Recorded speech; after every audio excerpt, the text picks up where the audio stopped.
Le jeudi dans Smart Tech, c'est le grand débrief de l'actu. Qu'est-ce qui nous a fait réagir cette semaine? Eh bien, on va voir ça avec Yann Lechel, le CEO de Scaleway, et Alain Starot, cofondateur d'Artifil.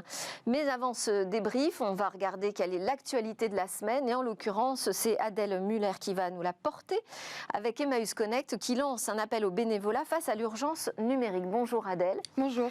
Alors, vous êtes la responsable du bénévolat chez Emmaüs Connect, qui a été créé en 2013. C'est évidemment une association qui est membre du mouvement Emmaüs. Vous luttez contre cette exclusion numérique, proposez pour cela de l'équipement mais aussi de l'accompagnement, puisque c'est un sujet, l'exclusion numérique, à la fois de matériel mais aussi de compétences. Et vous parlez d'une véritable course contre la montre qui s'est engagée. Pourquoi ? Tout à fait, parce que fin 2022, le plan Action publique 2022 s'achèvera, ce qui provoquera la dématérialisation complète de tous les services publics en France, ce qui est une super nouvelle pour beaucoup de Français, mais ce qui est aussi très compliqué pour 35% des Français aujourd'hui, puisque c'est ce qui... Vous parlez de près de 14 millions de Français, voilà, qui pourraient se retrouver en exclusion totale face à cette transition numérique de l'ensemble des services publics. Tout à fait. Aujourd'hui, quand on parle de fracture numérique, on parle de deux aspects. On a tout ce qui va être lié à l'équipement et à la connexion, donc le fait d'être équipé d'un smartphone, d'un ordinateur à domicile, de pouvoir accéder facilement à de la connexion. Et puis, on parle aussi des compétences.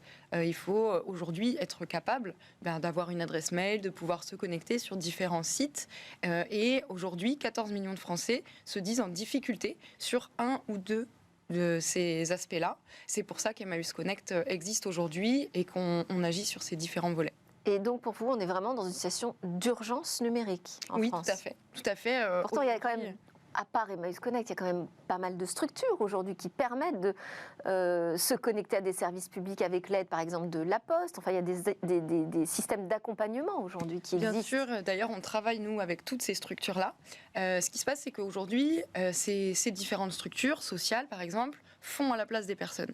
Il y a très peu de structures qui ont le temps d'accompagner de façon individuelle et d'autonomiser les personnes. Et nous, c'est vraiment ça notre objectif. C'est chaque personne accueillie.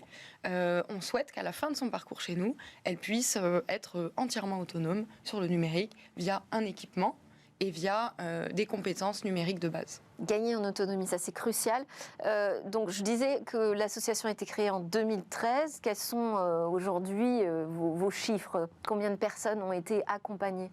Alors aujourd'hui, on a accompagné 105 000 personnes depuis la création de l'association. On est présent dans 11 métropoles en France et 7 départements ruraux.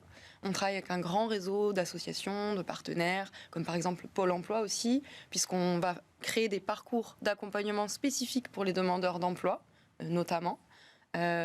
Voilà un peu les chiffres. Parce qu'il n'y a pas que le service public, hein. Il y a l'ensemble des démarches aujourd'hui, l'ensemble de l'économie finalement qui est numérisée. L'accès à l'emploi, c'est un sujet important.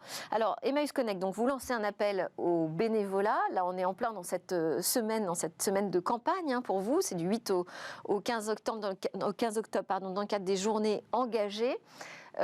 Sur le bénévolat, c'est compliqué d'impliquer les citoyens sur la question de l'inclusion numérique? Oui et non. Ce qui est compliqué, c'est de faire comprendre qu'en fait, on est tous capables aujourd'hui d'accompagner quelqu'un sur le numérique, parce que finalement, les personnes qui arrivent chez nous, parfois, elles n'ont jamais manipulé un ordinateur.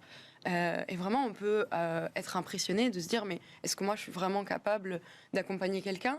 Finalement, on l'est toutes et tous, parce que vraiment, c'est des personnes avec qui il faut lever des freins, des peurs, parfois la peur de se tromper dans une démarche, par exemple, la peur de mal faire. Ouais. Et donc, finalement, on est plutôt sur des compétences de patience, de pédagogie, que de numérique pur et dur. Vous voulez dire qu'on n'est pas obligé d'être un hyper expert du numérique ou du web pour pouvoir devenir bénévole chez Emmaüs Connect? Tout à fait, tout à fait.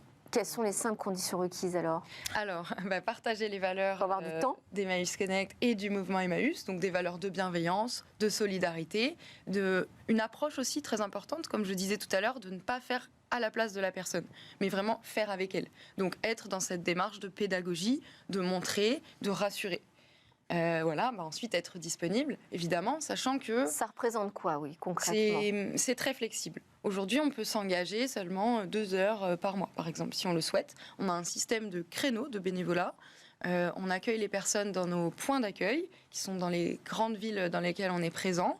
Et aujourd'hui, chaque bénévole est libre de s'engager à hauteur de son temps libre. Il y aura toujours besoin, puisque on a constamment des personnes dans nos points d'accueil à accompagner. Alors, il y aura toujours besoin, mais vous cherchez à peu près combien de bénévoles? On cherche 1200 bénévoles actuellement sur tout le territoire.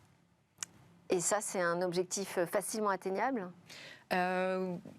Oui et non, ça dépend. On a beaucoup de personnes qui connaissent aujourd'hui Emmaüs. L'enjeu maintenant, c'est d'intéresser sur ce sujet-là de la fracture numérique. Et il vous semble que globalement, en France, il y a une mobilisation suffisante autour de l'inclusion numérique? Il y a quand même une meilleure connaissance depuis le Covid notamment. Ça a vraiment créé un déclic. Et nous, d'ailleurs, on l'a vu, on n'a jamais eu autant de demandes de bénévolat depuis la crise Covid. Beaucoup de personnes se sont rendues compte en fait que le numérique était partout, que si on n'était pas connecté, on ne pouvait pas rester en contact avec ses proches. Donc ça a créé un déclic. Ensuite, maintenant la vie a repris. Il faut maintenir cette dynamique et c'est tout l'enjeu. C'est pour ça qu'au-delà de notre campagne de mobilisation, toute l'année, on fait en sorte d'accueillir de nouveaux bénévoles. Et il y a un essoufflement du bénévolat en France? Globalement, oui. C'est plus compliqué pour les personnes de se dégager du temps. C'est aujourd'hui une activité qui est réservée aux personnes globalement très diplômées. D'ailleurs, nos bénévoles aussi ont ces profils-là en général. Donc effectivement, le bénévolat en France est plutôt en diminution aujourd'hui. Alors, sur la partie matérielle, donc vous réalisez des collectes. 13 000 équipements ont été collectés à ce jour. Est-ce que c'est suffisant? Est-ce qu'il faut un taux de renouvellement important? Alors, effectivement, nous, les personnes qui viennent chez nous, qu'on accompagne, en général, c'est ça le premier frein, c'est qu'elles n'ont pas d'équipement. Donc, nous, on va les accompagner, mais très vite, on se rend compte que si elles n'ont pas de quoi exercer chez elles vont perdre en confiance et c'est peu efficace. C'est pour ça qu'on a lancé, il y a 2 ans maintenant, la collecte.tech, qui est un site de collecte massif d'équipements numériques auprès d'entreprises. Ce qui se passe, c'est qu'on va interpeller les entreprises pour qu'elles nous donnent leur flotte non utilisée.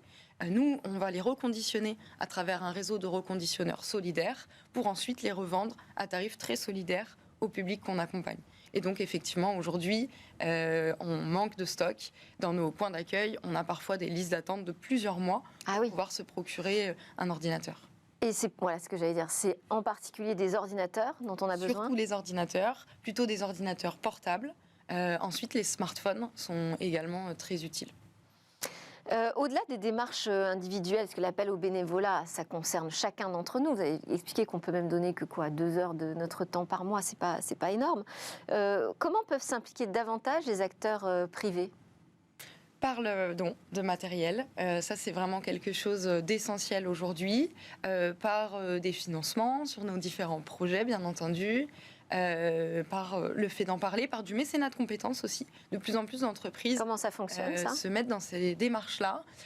C'est un temps qui est alloué aux collaborateurs pour pouvoir fournir des compétences à des structures qui en ont besoin sur leur temps de travail. Nous, dans ce cadre, on a déjà accueilli des personnes qui ont pu nous aider pour notre système informatique, par exemple. Yann Lechel, vous connaissiez Emmaüs Connect?